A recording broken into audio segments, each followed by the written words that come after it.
오늘 여러분과 더불어서 하나님의 시선과 사람의 시선이라는 주제를 가지고 말씀 상고해 보도록 하겠습니다. 여러분들은 우리 신앙에 있어서 어떤 부분이 제일 필요하다고 느껴지십니까? 우리가 갖춰야 될 것이 어떤 것이 있다고 생각하시죠? 순종. 순종도 포함이 될 수 있습니다. 회개. 역시 다 포함이 되는 말씀입니다. 이스라엘 백성들이 적과 꿀이 흐르는 가나안 땅 들어갈 때 가장 필요했던 것이 무엇이었을까? 왜냐하면 가나안 땅은 우리 믿음의 광야길에 모형적인 어떤 역사이기 때문에 그때의 역사를 잘 들여다보면 오늘날 우리는 뭘 준비해서 영적 가나안 땅인 천국에 들어갈 수 있을까? 생각해보지 않을 수가 없습니다. 다 똑같은 하나님을 믿노라고 하는 이스라엘 백성이었습니다. 그런데도 여호수아나 갈렙과 같은 그런 믿음을 가진 자와 또 다른 어떤 10명의 불평했던 정탐꾼들, 우리는 도저히 불가능한 일이 될 것 같아 라고 이렇게 보고를 했던 그 사람들의 뜻을 함께 따랐던 백성들, 이 둘로 극명하게 나누어졌습니다. 그때 우리 하나님께서는 이날까지 내가 너희를 이끌었던 수많은 어떤 역사를 또 기적과 이사를 다 보여주었거늘 어찌하여 너희가 번번이 나를 믿지 못하고 상황만 생기면 또다시 시험을 하느냐 말이에요. 그래서 여호수아와 갈렙 외에는 가나안 땅에 들어갈 자가 없을 것이다 말이에요. 거기에는 다른 어떤 조건도 붙이지 아니했습니다. 하나님에 대한 믿음을 가진 자와 믿음을 갖지 못한 자를 구분을 시켰습니다. 그렇게 구분을 시키실 때 60만 가량은 하나님께서 제외하는 사람이 되었고 2사람은 들어갈 수 있는 사람으로 자격을 주었습니다. 그럼 이런 지난날의 역사를 우리가 통해 볼 때 오늘날 천국 가나안 땅을 눈앞에 두고 살아가고 있는 우리들입니다. 세상의 수많은 어떤 요소들이 우리 믿음의 정신을 갉아먹고 또 믿음을 해이하게 만들고 또 믿음의 색깔을 흐리게끔 만드는 요소들이 우리 생활 속에서는 너무 많이 비일비재하게 존재합니다.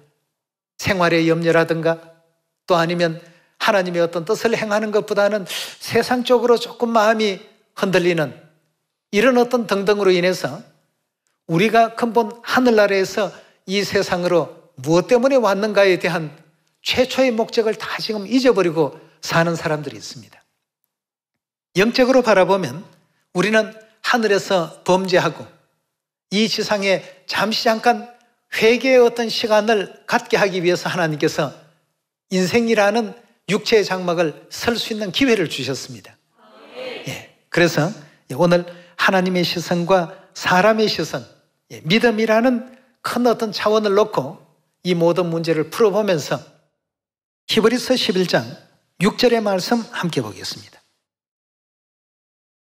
믿음이 없이는 기쁘시게 못하나니 하나님께 나아가는 자는 반드시 그가 계신 것과 또한 그가 자기를 찾는 자들에게 상 주시는 이심을 믿어야 할지니라.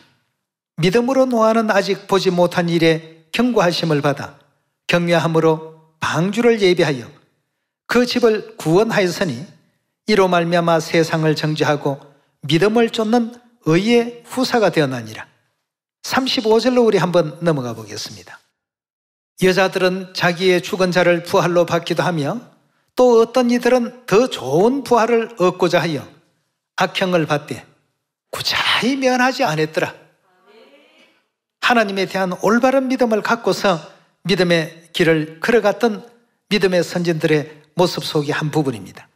36절에 보시면 또 어떤 이들은 희롱과 채찍질 뿐 아니라 결박과 옥에 갇히는 시험도 받았으며 돌로 치는 것과 톱으로 키는 것과 시험과 칼에 죽는 것을 당하고 양과 염소의 가죽을 입고 유리하여 궁핍과 환난과 학대를 받았으니 이런 사람은 세상이 감당치 못하도다. 저희가 광야와 산중과 암혈과 토굴에 유리하였나니라. 이 사람들은 다 믿음으로 말미암아 정거를 받은 자들이라고 이렇게 히브리서 11장에는 기록하고 있습니다. 자, 그럼 여러분, 믿음이라고 하는 것에 대한 정의를 우리 한번 내려보도록 합시다. 보이지 않는 추상적인 것을 느낄 수 있는 그런 부분으로 형태를 잡는다는 것이 쉽지 않은 일입니다. 그러나 간단하게 얘기한다면 믿음이라는 것은 우리 속에 하나님의 시선을 갖는 겁니다. 하나님께서 그 모든 사물들을 어떻게 바라보고 계시는가를, 그걸 우리 마음에 그대로 간직하게 되면 그것이 곧 믿음입니다. 네. 여리고성, 그건 하나님 보실 때에는 아무것도 아닌 것입니다. 이스라엘 백성은 메뚜기 같고 가나안 사람들은 사람 같은, 차이가 엄청나게 나기 때문에 싸움도 해보나 마나 원하는 어떤 결과가 나올 것이다. 사람의 시선입니다. 우리가 개미의 세계를 바라본다면 개미 중에 좀 힘센 개미가 있습니다. 힘 약한 개미가 볼 때는 야, 쟤들 굉장히 겁나는 애들이야. 함부로 했다가는 우리가 크게 다쳐. 이렇게 생각하는데 조금 더 힘센 개미나 더 똑똑한 개미나 더 잘난 개미, 못난 개미, 사람의 입장에서 바라보면 아무것도 아닙니다. 하나님께서 바라보시는 모든 시선은 참으로 아무것도 아닌데, 하나님을 믿지 못한 이스라엘 백성들은 자기들 시선으로 여리고성을 바라보니까 도저히 난공불락의 요새처럼 느껴졌습니다. 야, 이거 여리고를 정복하는 이 과정에서 전부 우리가 죽겠구나 말이에요. 이래서 와서 푸념 섞인 얘기를 했습니다. 모세와 아론이 우리를 이 광야를 전부 이제 죽이려고 이렇게 데리고 나온 것밖에는 되지 않는다. 그리고 그 일을 지시하신 하나님도 원망스럽다. 이런 식의 어떤 내용이 온 이스라엘 백성들로 하여금 통곡하게 만든 하나의 요인이 됐던 것입니다. 여러분, 지금 이 시대는 가나안을 목전에 두고 있는 그런 세월 속에 우리가 살아가고 있습니다. 베드로전서 5장에 주신 말씀 가운데도 하나님께서 마귀를 대적할 때 믿음을 가지고 대적하면 저들은 아무것도 아닌 것처럼 될 것이다 말이에요. 사람의 시선으로서 모든 사물을 보지 말고 하나님의 시선으로 보라. 이런 어떤 믿음의 생각을 갖고서 하나님 주신 말씀을 바라보게 되면 이루지 못할 일이 없습니다. 하나님께서 너희는 믿음을 굳게 하여 사단을 대적하라고 했습니다. 그럼 대적하면 어떤 결과가 나옵니까? 사단이 저절로 물러가게 되어 있습니다. 그러나 그렇지 못한 어떤 입장에 있다가 보니까 자꾸 더 두렵고 상대가 더 대단해 보이고 놀랍고, 그래서 오늘 여러분들과 저는 하나님의 예언의 그 시대 속에 살면서 하나님의 시선을 꼭 가져야 된다는 것입니다. 12정탐꾼 중에 10명의 정탐꾼들이 백성들에게 자기들이 보고 온 그 가나안 땅에 대한 모습을 전부 얘기한 장면입니다. 우리는 보기에도 메뚜기 같고 그들은 아낙 자손의 대장부 네피림의 후손들도 거기에 다 보았다 하니까 벌써 이제 기가 자꾸 죽기 시작합니다. 담대함이 사라지고 하나님의 시선보다도 사람의 시선이 온통 마음을 지배합니다. 사람의 시선이 마음을 지배하면 이미 그 사람은 믿음을 다 잃어버린 사람입니다. 믿음을 잃어버리니까 그 어떤 하나님의 성령의 역사도 일어날 수가 없는 조건과 상태가 되어버리죠. 민수기 14장 1절입니다. 온 회중이 소리를 높여 부르짖으며 밤새도록 백성이 곡하더라. 이스라엘 자손이 다 모세와 아론을 원망하며 온 회중이 그들에게 이르되 우리가 애굽 땅에서 죽었거나 이 광야에서 죽었다면 좋았을 것을 어찌하여 여호와가 우리를 그 땅으로 인도하여 칼에 망하게 하려는고. 하나님 구원의 은혜도 감사할 줄 모르고 이렇게 이제 하나님에 대해서 불평을 터뜨리고 원망을 터뜨리는 것이 하나님의 시선이 아닌 자기 자신의 어떤 관점에서 그 모든 것을 보니까 당연히 안 되는 일입니다. 우리 복음길도 우리 개인의 능력으로서는 도무지 안 될 일입니다. 우리 능력으로는 안 되지만 하나님께서 사마리아 땅끝까지 복음을 또 온전히 완수시켜 주시겠다고 약속하지 않았습니까? 그 약속을 믿고 나아갈 수 있는 우리가 되어야죠. 하나님께서는 2000년 전 12제자를 부르실 때에도 사람 개개인의 능력을 보고 부르신 게 아닙니다. 능력을 보고 불렀다면 아주 이름 있고 학식이 있고 또 백성들에게 인정받는 바리새인, 서기관, 율법 학사 이런 사람들을 뽑으셨겠죠. 그러나 그런 사람들을 제자로 뽑지 않은 데에는 이유가 있습니다. 우리 능력을 가지고 하나님의 일을 하시겠다는 그 뜻이 1%도 없기 때문에 어부들을 택하시고 그 당시에 또 천하디 천한 세리들을 뽑으시고 그 사회에 있어서 주로 그 하류에 속하는 이런 사람들을 택해서 대제사장 또 아니면 그 높은 율법 학사 이런 사람들을 오히려 부끄럽게 만드시는 이런 놀라운 역사를 이루어내셨습니다. 네. 민수기 14장에 계속 한번 보도록 하겠습니다. 6절입니다. 그 땅을 탐지한 자 중에 누의 아들 여호수아와 여분네 아들 갈렙이 그 옷을 찢고 이스라엘 자손의 온 회중에게 일러 가로되 우리가 두루 다니며 탐지한 땅은 심히 아름다운 땅이라. 여호와께서 우리를 기뻐하시면 우리를 그 땅으로 인도하여 들이시고 그 땅을 우리에게 주시리라. 이는 과연책과 꿀이 흐르는 땅이니라. 오직 여호와를 거역하지 말라. 그 땅 백성을 두려워하지 말라. 그들은 우리의 밥이라 하였습니다. 이렇게 여호수아가 얘기할 때에는 자기의 어떤 그 힘을 바라보면서 저들은 우리의 밥이다 얘기한 것이 아닙니다. 여호수아는 너희가 밟는 그 땅은 다 너희 것이 되게 만들어 주겠다고 약속하신 하나님의 약속을 믿는 믿음으로서 이런 말을 할 수가 있었습니다. 예. 저들은 우리의 밥이라. 그들의 보호자는 그들에게서 떠났고 여호와는 우리와 함께 하시느니라. 그들을 두려워 말라. 이렇게 이제 여호수아는 계속 백성들에게 하나님을 일깨우는 일에 노력을 했습니다. 여러분, 우리가 이 시대를 살아가면서 정말 참 필요한 것이 믿음입니다. 열처녀의 비유 가운데서도 5은 미련하고 5은 설기 있더라. 왜 설기 있다고 했습니까? 뭘 준비했길래요? 믿음의 기름을 많이 준비해 놨습니다. 항상 모든 사물을 볼 때마다 하나님의 시선으로 볼 줄 아는 이런 지혜를 가졌습니다. 네. 사드락과 메삭과 아베느고가 왕 앞이라고 해서 기가 죽어서 아이고 저분은 대단한 권세자이고 우리는 형편없는 그 아래에서 일하는 자인데 명령하면 우상에게도 절해야 되지 않겠느냐. 이렇게 됐더라고 한다면 하나님의 놀랍고 전능하신 그 힘을 느부갓네살 왕에게 보여줄 수 있는 기회가 있었겠습니까? 예, 전혀 그런데 머리를 숙이지 않았습니다. 하나님의 전능하신 시선으로 느부갓네살 왕을 봤습니다. 그렇게 보니까 느부갓네살이여, 우리 하나님께서 능히 우리를 그 풀목 가운데서 다 건져내 주실 것이다. 혹 하나님의 다른 뜻이 계셔서 우리를 건져내 주지 않는다 할지라도 우리는 그 우상에게 절할 수가 없단 말이에요. 그러니까 느부갓네살이 화가 잔뜩 났죠.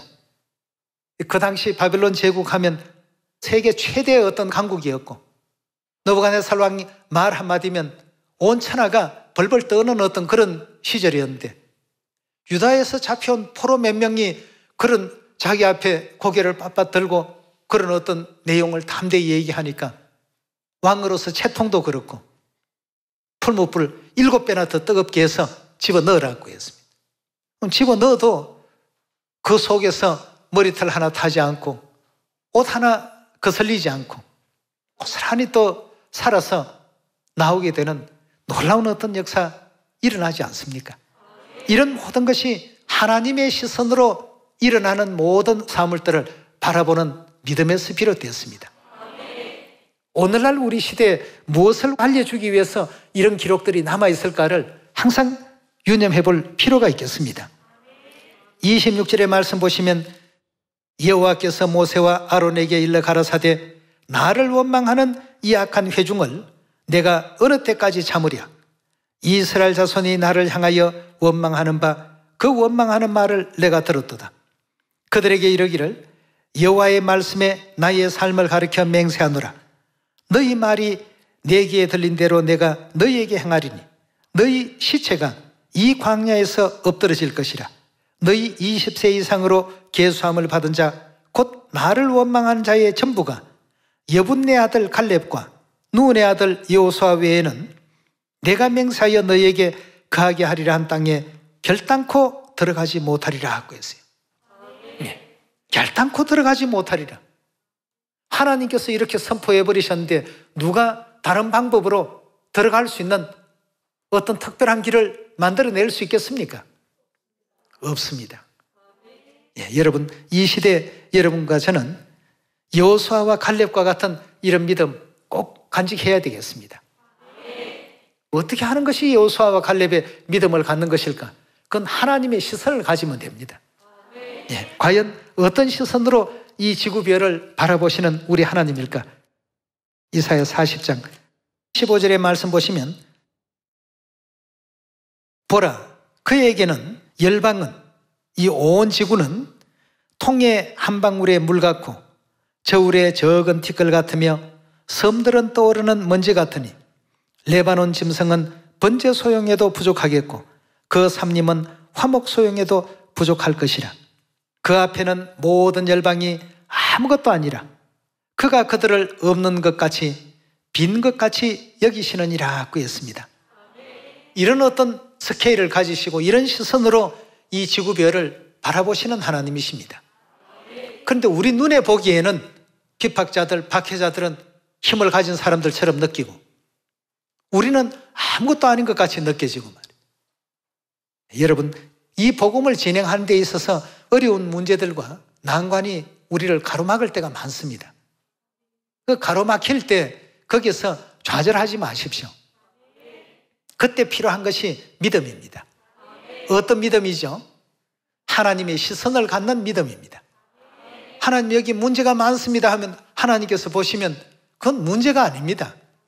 문제가 아닌 것을 가지고 아주 크게 여기고 어렵게 여기고 쩔쩔매고 있고, 그러니까 우리 하나님께서 너희가 핍박과 환난을 당하더라도 절대 이런 것에 대해서 두려워하지 말라. 이런 일들은 너희에게 반드시 일어날 일들이다 말이죠. 의를 다하는 자들아, 마음에 내 율법이 있는 백성들아, 사람의 회방에 놀라지 말라. 사람의 비방에 두려워하지 말라. 예. 그건 당연하게 너희들에게 일어날 수 있는 일인데 그 일로 인해서 좌절하고 그냥 포기해버리고 이렇게 하지 말라는 것입니다. 우리는 여호수아와 갈렙처럼 가나안 땅을 주시겠다는 사명은 주셔도 포기하라는 사명은 단 한 번도 주신 적이 없는데 왜 포기를 받아들이고 주시겠다고 하신 그 말씀에 대해서는 믿지를 못하느냐 이겁니다. 나아가야 되겠죠. 예, 지금 이 시대가 바로 그런 믿음이 필요한 시대입니다. 마태복음 24장 13절의 말씀 보겠습니다. 그러나 끝까지 견디는 자는 구원을 얻으리라. 이 천국 복음이 모든 민족에게 전거되기 위하여 온 세상에 전파되리니. 하나님께서 육체를 입고 이 땅에 오셔서 친히 주신 말씀입니다. 전파하라고 하시는 사명은 우리가 받았어도 전파하는 것을 포기하라는 사명은 누구에게도 하나님께서 내린 적이 없습니다. 그럼 우리는 야, 이거 과연 될까? 이걸 고민하고 걱정하는 것이 아니라 하나님께서 되리니라고 하신 이 사명에 더욱더 창념할 줄 아는 믿음을 가져야 되겠습니다. 하나님 안에서는 능치 못할 일이 없습니다. 그 능치 못할 일이 없는 하나님의 시선을 우리가 갖고서 여기 지금 주신 사마리아 땅 끝까지 복음을 다 전파하라는 이 말씀도 같이 받아들여야 안 되겠습니까? 다 됩니다. 예. 지금 뭐 코로나 때문에 안 되고 뭐 때문에 안 되고 때문에 한다면 이거 큰일입니다. 그래서 세상에도 그런 말들이 있더라고요. 덕분에라는 말을 많이들 합니다. 하나님 덕분에 여기까지 우리가 왔습니다. 아버지 덕분에, 어머니 덕분에, 우리 시온의 형제 자매들 덕분에 여기까지 오늘의 제 믿음이 성장했습니다. 덕분에는 많이 서면 설수록 더욱더 성공 확률이 높고, 때문에를 많이 서는 사람은 실패할 확률이 많답니다. 사무엘상 16장 1절의 말씀 보시면 사무엘이 하나님의 명을 받들어서 기름을 붓기 위해서 이새의 집을 찾아갑니다. 이새의 아들이 다윗이죠. 사무엘상 16장 6절입니다. 그들이 오매 사무엘이 엘리압을 보고 마음에 이르기를 여호와의 기름 부으실 자가 과연 그 앞에 있도다 하였더니 여호와께서 사무엘에게 이르시되 그 용모와 신장을 보지 말라. 내가 이미 그를 버렸노라. 나의 보는 것은 사람과 같지 아니하니 사람은 외모를 보거니와 나 여호와는 중심을 보느니라 고 했습니다. 그 중심 속에 뭘 보신다는 얘기입니까? 믿음을 보겠다는 것입니다. 엘리압도 물론 믿음이 좋지만 다윗은 그보다도 더 절대적으로 하나님을 의지하고 신뢰하고 믿으니까 믿음의 어떤 그 경중으로 볼 때에는 엘리압은 다윗을 따라올 수가 없다는 것입니다. 그래서 하나님께서 결국 다윗을 택하시는 장면이 있습니다. 11절의 말씀 보시면 또 이새에게 이르되 내 아들들이 다 여기 있느냐? 이새가 가로되 아직 말째가 남았는데 그가 양을 지키나이다. 사무엘이 이새에게 이르되 보내어 그를 데려오라. 그가 여기 오기까지 우리가 식사 자리에 앉지 아니하겠노라. 이에 보내어 그를 데려오매 그의 빛이 붉고 눈이 빼어나고 얼굴이 아름답더라. 여호와께서 가라사대 이가 거니 일어나 기름을 부어라. 사무엘이 기름불을 취하여 그 향제 중에서 그에게 부었더니 이날 이후로 다윗이 여호와의 신에 크게 감동되니라. 사무엘이 떠나 라마로 가니라 고 했습니다. 하나님의 기름 부음을 받은 이 다윗이다 보니까 사자도 곰도 두렵지가 않습니다. 그런 어떤 믿음을 갖고 누구를 물리칩니까? 17장 32절의 말씀 보겠습니다. 다윗이 사울에게 고하되 그를 인하여 사람이 낙담하지 말 것이라. 주의 종이 가서 저 블레셋 사람과 사울이이다. 사울이 다윗에게 이르되 너가 가서 저 블레셋 사람과 싸우기에 능치 못하니 너는 소년이요 그는 어려서부터 용사임이라. 다윗은 소년의 티가 역력하고 골리앗은 어릴 때부터 용사 중에 용사로 명성을 떨치던 용장인데 그와 더불어서 다윗이 싸우겠다고 하니까 그건 사울의 시선으로 볼 때에는 다윗이 가면 정말 참 초라하게 패배할 수밖에 없는 그런 어떤 입장이라는 것이 눈에 금방 들어왔습니다. 그러나 다윗은 달랐습니다. 뭐라고 했는지 우리 34절에 봅시다. 다윗이 사울에게 고하되 주의 종이 아비의 양을 지킬 때 사자나 곰이 와서 양떼에서 새끼를 옮기면 내가 따라가서 그것을 치고 그 입에서 새끼를 건져내었고 그것이 일어나 나를 해하고자 하면 내가 그 수염을 잡고 그것을 쳐주겠나이다. 어린 소년이 무슨 힘이 있다고 이렇게 할 수 있겠습니까? 그러나 다윗은 가서 양을 그 입에서 건져내 오기도 했고 그것이 오히려 다윗을 해하기 위해서 덤벼들면 수염을 잡고 그걸 쳐주기까지 했다고 말이에요. 그럼 다윗이 이런 어떤 태도가 어디에서 나왔느냐는 것입니다. 하나님께부터 기름 부음을 이미 받았다는 것에 대한 큰 믿음을 가지고 있었습니다. 여러분들과 저는 어떤 자들입니까? 하나님께로부터 영적 기름 부음인 침례도 받았고 또 여인의 남은 자손이기도 하지 않습니까? 성경 하나님께서 적어 놓으신 것을 보니까 승리하는 어떤 결말밖에는 기록되어 있는 게 없습니다. 우리는 이렇게 말씀 주신 하나님의 말씀만 믿으면 됩니다. 그 말씀을 믿지 못했던 이스라엘 백성들이 그들이 처한 상황에 대해서 하나님께 대해서 또 지도자에 대해서 원망하고 불평하고 전부 그런 나약하고 여린 믿음을 갖고 있다가 보니까 하나님을 기쁘시게 못했습니다. 다윗이 뭐 골리앗보다 더 체격이 커서 가서 이겼습니까? 그가 어떻게 이기는지 한번 보세요. 43절의 말씀 봅시다. 블레셋 사람이 다윗에게 이르되 너가 나를 개로 여기고 막대기를 가지고 내게 나왔느냐 하고 그 신들의 이름으로 다윗을 저주하고 또 이르되 내게로 오라. 내가 너의 그 고기를 공중의 새들과 들짐승에게 주리라.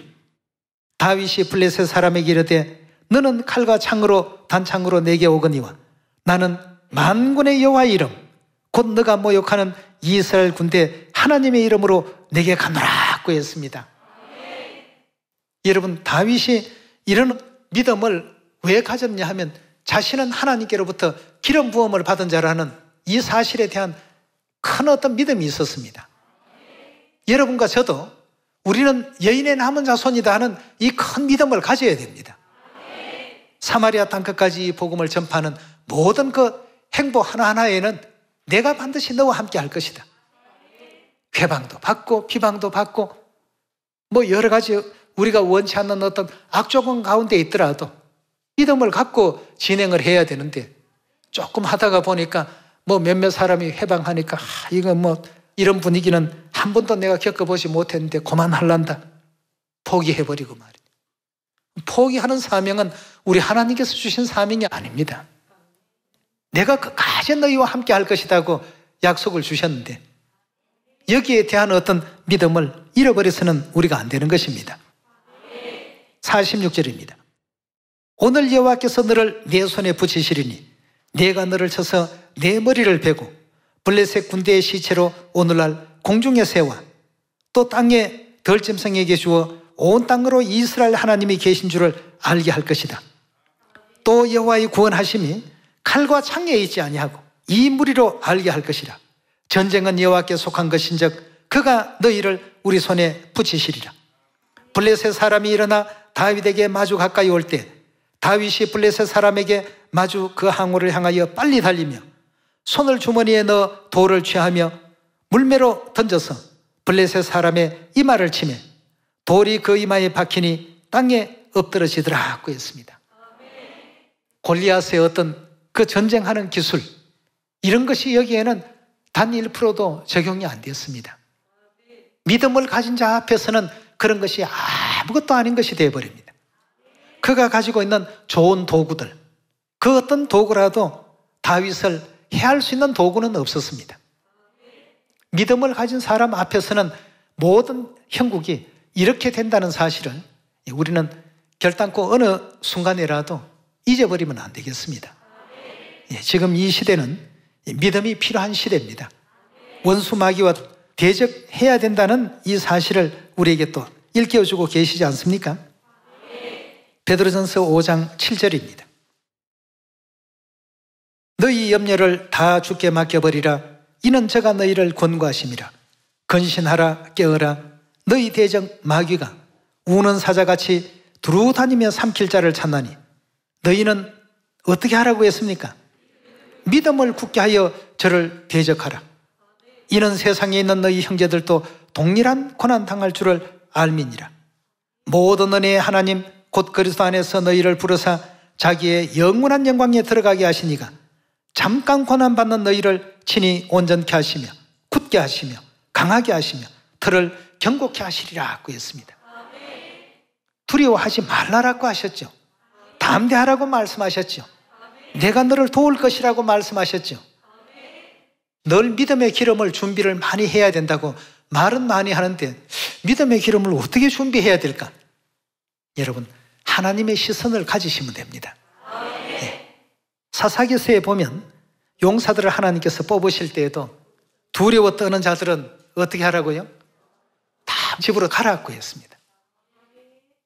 두렵다, 떨린다 하는 것은 하나님의 시선을 갖지 못하기 때문에 저들은 대단해 보이고 어떤 병장기도 많고 말들도 많고 낙타도 많고 병사 수도 13만 5천이나 되고 우리는 보니까 겨우 3만 2천인데 자칫 잘못하다가 개죽음 밖에는 안 되겠다. 그래서 그런 사람들은 다 돌려보내라고 했습니다. 믿음을 갖지 못하는 사람들은 다 돌려보내고 결국 남은 300명 가지고 승리를 거두지 않습니까? 그럼 300명은 다 어떤 자들인가? 절대적으로 하나님만 의지하는 자들이죠. 하나님은 이처럼 언제나 우리 중심을 보시고 그 중심에 믿음을 가진 사람들을 뽑습니다. 사람의 어떤 외모를 보고 뽑고 학력을 보고 뽑고 재력을 보고 뽑고 권력을 보고 뽑으시는 하나님이 아니시더라는 것이죠. 여호수아서 1장을 보더라도 하나님께서 내가 너와 함께 할 것이다. 두려워하지 말라.